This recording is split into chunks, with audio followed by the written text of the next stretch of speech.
ఈ మధ్య కాలంలో సార్ ఒక దేవరకు ముందు కానీ దేవర తర్వాత కానీ పుష్పక్ కానీ టికెట్ రేట్ విషయంలో చాలా డిస్కషన్ నడిచింది సార్. 1200 రూపాయలు టికెట్ పెట్టడం న్యాయమా అని చెప్పేసి. న్యాయమే. మొదటి రోజు బెనిఫిట్ షోలు పెట్టేది ఎవరు చూస్తారో? ఫ్యాన్సే కదా. నా ఫ్యాన్స్ నాకు ప్రాణం అన్నోళ్ళ దగ్గర ఇలా దోచుకోవడం కరెక్టేనా అంటే టాపిక్ కూడా అట్ట కాదమ్మా. ఇప్పుడు మీకు తెలిసే ఉంటుంది చాలా. ఇంతకుముందు ఈ రేట్లు పెంచడం అనేది ఈ మధ్య వచ్చింది. 15 ఏళ్ళ నుంచి వచ్చింది. 15 ఏళ్ళ కింద బ్లాక్లో అమ్మేవారు. 2000కి 3000కి టికెట్లు అమ్మేవారు ఫస్ట్ డే ఆ రోజుల్లోనే. అప్పుడు గవర్నమెంట్కి రూపాయి కూడా వచ్చేది కాదు. ఇప్పుడు ఏంటంటే గవర్నమెంట్ పర్మిషన్ ఇస్తే 1000 రూపాయలు వస్తుంది. లేకపోయినా వాళ్ళు అదే రేటుకి కొంటున్నారు. అది గవర్నమెంట్కి డబ్బులు రావట్లేదు. ఇప్పుడు గవర్నమెంట్కి కూడా డబ్బులు వస్తున్నాయి. Simple first point. అసలు అంత రేట్ పెట్టాలా వద్దా, అవసరమా అనేది మనం ఆలోచించుకోవాలి. సరే, నేను ప్రొడ్యూసర్నమ్మా, నాకు 10 కోట్లు ముందు వస్తుందంటే నా సంతోషంగా నేను రేట్ పెంచమంటా. నువ్వు ఆడియన్వి, నువ్వు ఎందుకు రావాలి? అభిమానులు కదా సార్. అభిమానం అయితే రేపు రాదా? రేపు ఉండదా సినిమా? ఇవాళే నువ్వు 2000 పెట్టి సినిమా చూడాలా? ఓకే. ఇప్పుడు ఆమె ప్రాణం పోయింది, ఆ బిడ్డ హాస్పిటల్లో ఉన్నాడు. ఇలాంటిది అంటూ కూడా జరిగితే ఎవరు రెస్పాన్సిబుల్? ఇప్పుడు ఎట్లా? ఎందుకు? డబ్బులు. పోనీ ఈ సినిమా ఫస్ట్ డే చూసేవాళ్ళు అందరూ ఎఫర్డబుల్గా ఉన్నారా నిజంగా? వాళ్ళు కొంతమంది ఆ తల్లిదండ్రుల దగ్గర భయపెట్టి బెదిరించి తెచ్చేవాళ్ళు కొంతమంది తిండి మానేసి చూసేవాళ్ళు కొంతమంది, అంతకుముందు 4-5 రోజులు తిండి మానేసి సినిమా చూసేవాళ్ళు కొంతమంది. వీళ్ళు ఇంత ఇబ్బంది పడి ఎందుకు చూడాలి? సో వాళ్ళకి ఆ ప్యాషన్ ఉంది, ఆ ప్రేమ ఉంది, అభిమానం ఉంది, చూస్తారు. కాబట్టి మనం వేయటం మానేస్తే అట్లీస్ట్ వాళ్ళ డబ్బులు కాపాడినోడు మొత్తం. ఎందుకంటే ఏ సినిమాకైనా కానీ రేట్లు పెంచితే వచ్చేది తేడా. 1000 కోట్లు చేసింది అనుకుందాం సినిమా, ఏదైనా సినిమా. దాంట్లో 100 కోట్లు ఎక్స్ట్రా వస్తుంది అనుకుందాం. నాకు తెలిసి రాదు. ఇప్పుడు ఈ సినిమాకి మొన్న చేస్తే ఫస్ట్ డే ఎక్కువ 10 చేస్తే 10 కోట్లు వచ్చింది. 10,25,00,000 ఏమో వచ్చింది బెనిఫిట్ షోల ద్వారా. ప్రీమియర్ షోస్ కానీ బెనిఫిట్ షోస్ కానీ అవి యాక్చువల్ రేట్లు అయ్యి ఉంటే 4 కోట్లు 3 కోట్లు వచ్చి ఉండేది. 6 కోట్లు ఎక్కువ వచ్చింది. 6 కోట్లు ఇంత ఏడిస్తే వచ్చింది.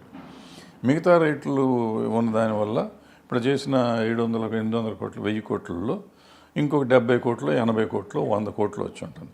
100 కోట్లు రాకపోయి ఉంటే ఆ సినిమాకి నష్టం వచ్చేదా? నష్టమేం లేదు. ఇప్పటికీ లాభంలో ఇంకో లాభం, ఎక్స్ట్రా లాభమే తప్ప నష్టం కాదు కదా. అవును. సో నువ్వు ఎందుకు ఎక్స్ట్రా లాభం కోసం ఇంత హడావిడి చేసి పాపం జనాన్ని బాధ పెడతాం అనేది మనం ఆలోచించుకోవాలి. అది సోషల్ రెస్పాన్సిబిలిటీ ఉందా లేదా అనేది వాళ్ళ ఇష్టం. అదే, నేను డబ్బులు పెట్టాను కాబట్టి నాకు ఉండే టెన్షన్లో నేను పెట్టుకుంటా. ఒకవేళ ఇప్పుడు ఇట్లా ఆడతాను కాబట్టి నాకు వస్తున్నాయి, మీరు చెప్పినట్టు నిజమే.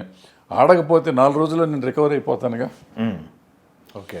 సినిమా ఫ్లాప్ అన్నారు అనుకోండి, ఇప్పుడు మీరు లిస్ట్ చూసుకుంటే ఫ్లాప్ అన్న ఆదిపురుషులు, ఫ్లాప్ అన్న సాహోలు కూడా 500 కోట్లు 400 కోట్లు చేస్తున్నాయి. అవును. సో నాకు అది సేఫ్ అయిపోతున్నాగా. 3 రోజుల్లో 4 రోజుల్లో సేఫ్ అవుతాంగా. సో వాళ్ళ లెక్క అది. ఎవళ్ళ బాధ ఆడదమ్మా. అవును. మనం ఎవరిని తప్పు పడటానికి లేదు, ఎవరు రైట్ అంటానికి లేదు. ఓకే. నాకు రైట్ కాదు, నేను డబ్బులు పెట్టాల్సి వస్తుంది కాబట్టి. ఇప్పుడు ఇంకోటి, అసలు సినిమా చూడమని నేనేం అడగట్లేదుగా. ప్రొడ్యూసర్ నేను నా సినిమా తీసా, నేను ఖర్చు పెట్టాను కాబట్టి ఈ రేట్కి అయితే నేను సినిమా చూపిస్తాను. నిన్నెవడు రమ్మన్నాడు అంటే వచ్చి నువ్వు రేట్ ఎక్కువ అంటానికి నీకు ఎందుకు? ఇదేమి నిత్యావసర వస్తువు కాదు. నీకు ఇష్టమైన సినిమా చూడాలనుకుంటే చూడు, నా డబ్బులు ఈ డబ్బులకి. ఏమైనా సోపులు ఉంటాయి మనకి, చిన్న సోపు ఏదో ఉంటుంది 2 రూపాయలకి, అక్కడ 300 రూపాయల సోపు ఉంటుంది. నీకు ఇష్టమైతే 300 రూపాయల సోపు కొంటున్నావు, 2 రూపాయల సోపు కొనుక్కోవచ్చు కదా. నేను అడిగితే నువ్వు ఊరుకుంటావా? నువ్వెవడరా నాకు చెప్తాను కంటావు. సిమిలర్గా నీకు ఇష్టమైతే చూడు ఈ సినిమా, నీ ఇష్టంగా నువ్వు చూస్తున్నావు. నీకు ఇష్టం లేదా ఓటీటీలో చూడు, లేదంటే 4 వారాలు ఏం తగ్గుతుంది కదా, 100 రూపాయలకి వస్తుంది కదా, అప్పుడు చూడు. ఏదో మల్టీప్లెక్స్లో ఉందంట, 14 రోజులు అయిపోతే 385 రూపాయలు చూస్తే 4 సినిమాలు చూడొచ్చు అంట. అంటే 100 రూపాయలు 90 రూపాయలు పడుతుంది షో. అవును. మరి చూసుకోవచ్చు కదా. పాస్పోర్ట్ ఏదో వస్తుంది, అది చూసుకో. 90 రూపాయలకి సినిమా చూడొచ్చుగా. అంటే మార్గాలు ఉన్నాయి మనం చూసుకోవాలంటే. కాకపోతే సింగిల్ థియేటర్స్ ఉంటాయి, కొంచెం తక్కువ రేట్ ఉంటుంది, 200కు ఉంటుంది. ఇక్కడ 300 ఉంటే అక్కడ 200 ఉంటుంది, అక్కడ చూడొచ్చు కదా. అక్కడ ఇంకా థియేటర్లో క్లాసులు కూడా ఉంటాయి. అక్కడ 20 రూపాయల క్లాస్ ఉంటుంది. 20 రూపాయల క్లాస్ ఎప్పుడు ఖాళీగానే ఉంటుంది. ఎంత పెద్ద సినిమాకి ఎవరు వెళ్ళరు అక్కడ ప్రెస్టీజ్.